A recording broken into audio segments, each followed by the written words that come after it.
Winning National Chef of the Year was a dream for me. Something that I always aspired in my career and never felt that I would actually achieve. I thought, in for a penny, in for a pound, let's just put some words on a piece of paper. And I made a semi-final. On that semi-final, I finished 11th with 10 going through to the final in 2010. So 2011, I couldn't wait to sort of enter again. I just went and cooked.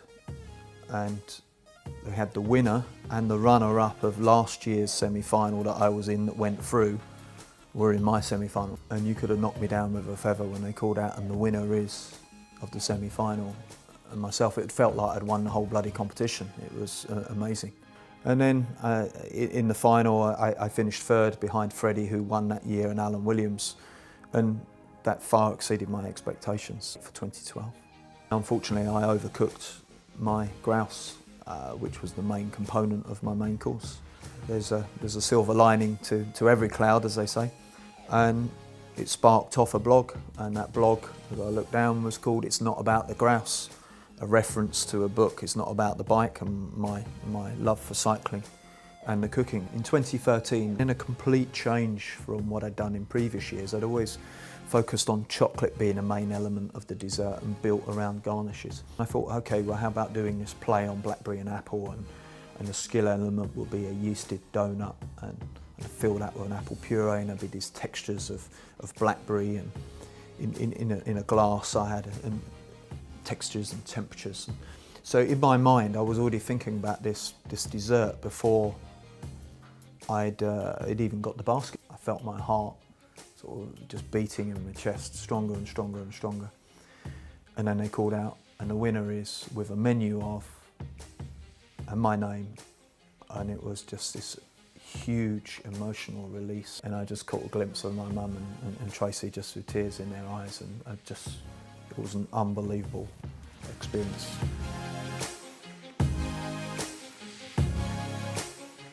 Cooking was my job, and life at the stove beckoned, and my ambition was to be the best I could be as a cook, but also never really turning your back fully on cycling. Back in 2005, Jeff Thomas, just recovering from cancer, was going to do something amazing, and that was to ride the Tour de France. And I said, I desperately want to be involved. And he said, well, this is what we need. And I think my face must have turned ashen white when he said about the kind of value that we needed to achieve from sponsorship. I made a phone call to Alistair Story, the chairman of WSH Group. And he's someone that's always been proud of people that have worked hard and flown the flag for the company. I'll never ever forget that conversation. Not only did he agree to a 3-week sabbatical for me, but he pledged a huge sum of money to the charity personally, and I'm extremely grateful, as I'm sure the charity is. So I called Jeff Thomas back and said, I'm in, and he said, you weren't lying, was you? And I said, I've never ever been so determined in my life. I desperately want to be part of your group. Borough Market come up with a great idea, which was, I wrote a festive sausage roll recipe for the market. And they were promoting in the media. And I said, we've got an idea, why don't we give you a stall for the day? So we arrived on 366 sausage rolls and a price of $4.25. I remember writing a cheque to the charity for just shy of £1,500. And in a real sad, horrible twist of fate, my mother-in-law was diagnosed with terminal cancer, and the challenge meant even more to me then. So a couple of months down the line, we're closer to the start date, and achieved the fundraising. Fitness was good. Jeff Thomas had gone out to Austin to visit a certain Lance Armstrong. He will always divide opinion, but one thing is undeniable: that guy had raised $568 million for his Livestrong charity. When Jeff was diagnosed, it was Lance and the book It's Not About the Bike that was Jeff's inspiration.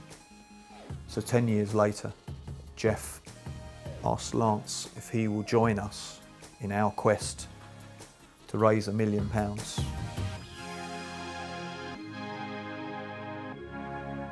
What I couldn't prepare myself was the void it left after I'd done it. There was an amazing feeling riding up the Champs-Élysées to think that we'd finished the tour route one day before the pros, and that we'd raised a huge amount of money that will help cancer sufferers and hopefully ultimately find a cure for the disease. But it's left this unexplainable void, that having that task, that challenge, that sort of something that was in the future of being groundbreaking, you know, to ride 3 weeks in a row, to ride the Tour de France. Now it's done. It's left, you know, what is next? I suppose I've lived some of my dreams, and I suppose there's still one or two that I still want to achieve, like a restaurant or a B&B with the family, and do like a cycling holiday at the same time. So it's all multifaceted, and how that would look, how that would feel, and whether the commercials would ever stack up, I don't know, but hey, we've got to dream big, haven't we?